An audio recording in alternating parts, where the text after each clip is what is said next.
My name is Detective Gil Carrillo with the Los Angeles.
Hi, welcome to my channel. My name is Tally if you're new, and I post books and stuff. Today I'm so excited because I'm going to be doing a 24-hour reading vlog. Just read for 24 hours non-stop without any sleep, drinking lots of coffee, and trying to read as much as possible. Today I'm going to be reading On Earth We're Bleakly Gorgeous by Ocean Vuong. It is a letter from a son to a mother who cannot read. Written when the speaker, little dog, is in his late 20s. The letter finds the family's history that it began before he was even born, established in Vietnam to Connecticut, and opens up a part of his life that his mother never knew, leading to an unforgettable revelation. It explores race, class, and masculinity, follows a shattering portrait of a family, first love, and the power of storytelling. So I'm very excited to read it. If you guys want to know my thoughts and feelings about On Earth We're Bleakly Gorgeous, go ahead and keep watching. Right now it is 5:31 p.m. I will see you guys at 12 a.m.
11:50 a.m. I just finished my Zoom meeting and it was really fast today, so it was a fast day.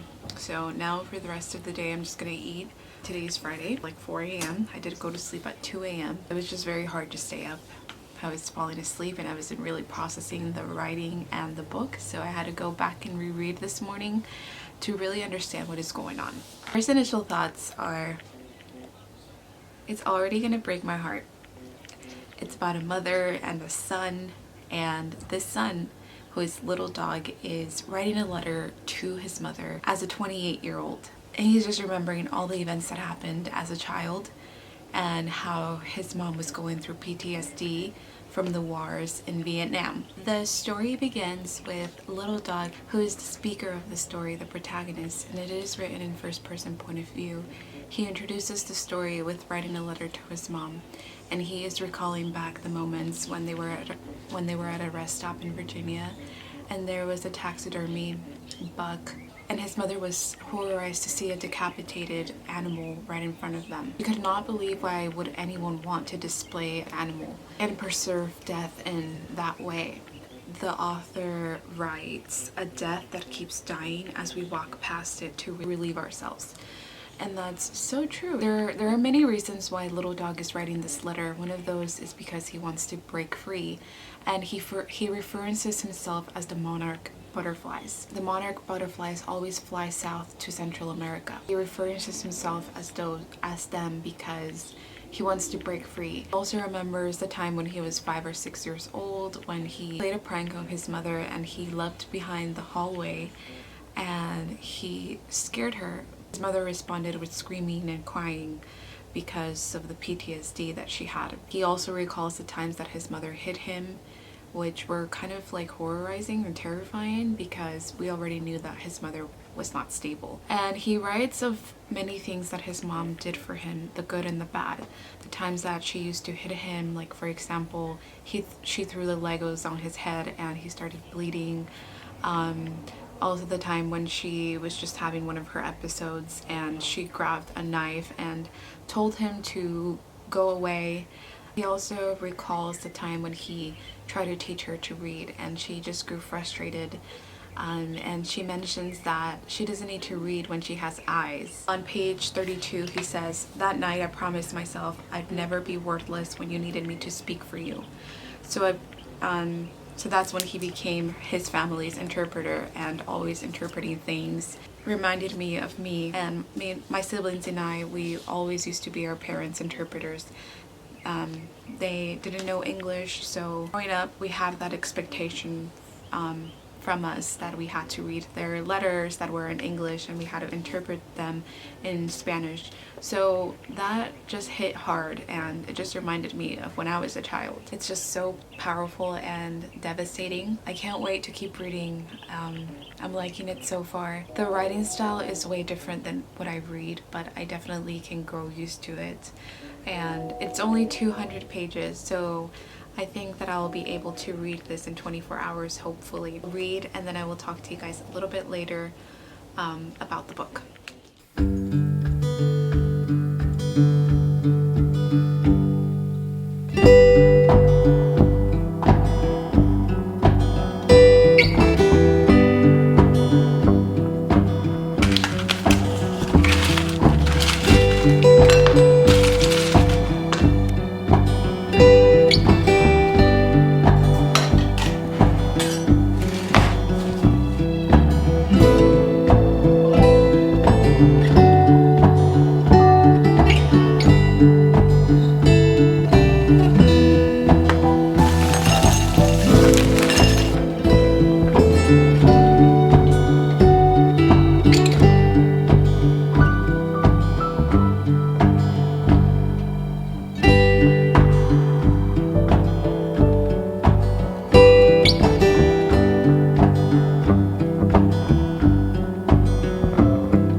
freaking disgusting. So, trigger warning, animal cruelty. They're doing this for the future of their genes, for the sake of sons and daughters. Wow, the way that this author writes is just so incredibly meaningful. I go back and reread to really understand what he is trying to tell the reader. Right now he's talking about a woman named Lan, and I'm not sure if it's his mother when she was back in the Vietnam War, because she has a daughter and she ran away from her husband at age 17 from her arranged marriage. And it's a story about a man that are in the bar and have a monkey tied to a rope.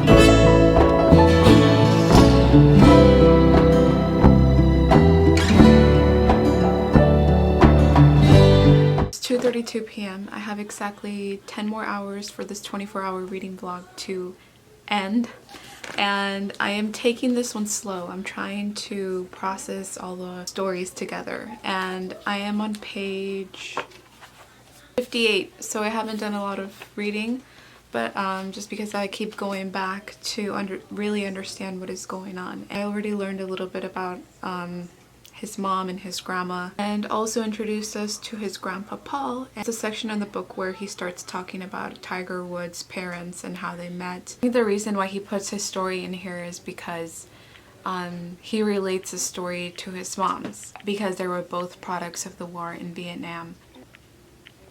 So far the story is very interesting, in my opinion. It's just talking about his mother and his grandmother and how they came to America, how one does not pass in America without English. Also mentions how one time they were at Sears and his mom passed as white, but as soon as people hear her stutter, they realize that she wasn't, and automatically they start treating you different. And once they moved to America, he lived in a predominantly Latinx neighborhood, and he realizes that the rule of colors had changed. Looking at his grandma's skin color, she was, back in Vietnam, she was dark, but when she came to America, she was lighter, because they saw other people that were darker. His stories make me very nostalgic, because I also came to America very young, and I had to go through translating to my parents. It's definitely true when he says that one does not pass in America without English. Where I'm at right now, I'm gonna take a small break, like a small 10-minute break. I'm loving this story. Yes. Are you busy? Look at this fucking TikTok.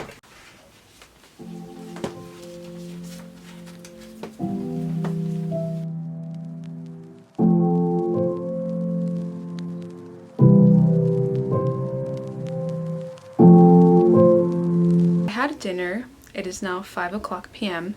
Yes, I have been reading Unearthed or Briefly Gorgeous, and I did a little bit of progress. I'm not even halfway, because I'm just reading it at a slow pace, trying to understand everything. I'm on page 84. There are 242 pages. 7 more hours for this 24-hour reading to end. I don't want to finish it just because I'm enjoying this book. It's just so remarkably written. He is writing this letter with not knowing what to write at times, and there are times when he just erases everything. Like, for example, when he started writing about how he became a writer, he thought that wasn't important to write to his mother. I feel like it's going at a middle pace, not too slow, not too fast, since it is written in letter form. He also mentions what it is to be an immigrant in America. No salaries, no health care or contracts, our body being the only material to work with and work from. That is just so fucking deep. I can't wait to keep reading. Oh my gosh, it's just so good.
6:56 p.m.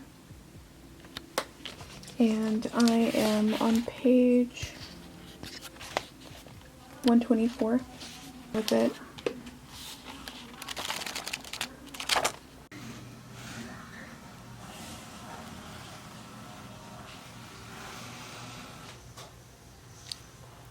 The fact that the author mentioned the Orlando nightclub shooting is just so heartbreaking. And the way that he describes it.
Just finished the book at exactly 11:23. I did it.